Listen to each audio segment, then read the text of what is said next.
ஒன்று நாளாகமும் 17வது அதிகாரத்துல அப்படி என்ன இருக்குன்னு பார்க்கலாம் வாங்க.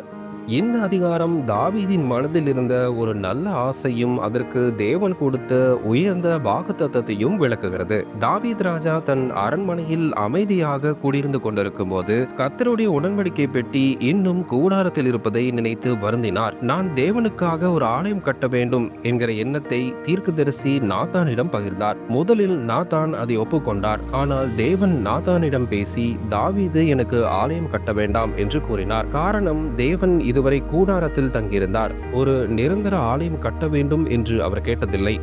மேலும் தேவன் தாவீதை மேய்ப்பரின் ஸ்தானத்தில் இருந்து இஸ்ரவேலின் ராஜாவாக உயர்த்தியதை நினைவூட்டினார். அதற்கு பிறகு தேவன் ஒரு பெரிய வாக்குத்தத்தத்தை தாவீதுக்கு அளித்தார். தாவீதின் சந்ததியில் ஒருவன் தேவனுக்காக ஆலயம் கட்டுவான். அவன் ராஜ்யம் நிலைத்திருக்கும். தேவன் அவனுக்கு தந்தையாக இருப்பார். அவன் தேவனுக்கு மகனாக இருப்பார். தாவீதின் வம்சம் என்றும் நிலைத்திருக்கும் என்று தேவன் உறுதி அளித்தார். இது பின்னாளில் மேசியாவை குறிக்கும் தீர்க்க தரிசனமாக பார்க்கப்படுகிறது. இந்த செய்தியை கேட்ட தாவீது மிகவும் தாழ்மையுடன் தேவனுக்கு நன்றி கூறினார். தன் வீட்டார் மேல் தேவன் வைத்த கிருபையை எண்ணி ஆச்சரியப்பட்டார். தேவன் செய்த வாக்குத்தத்தத்துக்காக நன்றி செலுத்தினார். தேவன் மனிதரின் திட்டங்களை விட மேலான திட்டங்களை வைத்திருக்கிறார். அவர் கொடுக்கும் வாக்குத்தத்தம் என்றும் நிலைத்திருக்கிறது என்பதே இந்த அதிகாரத்தின் மைய கருத்து.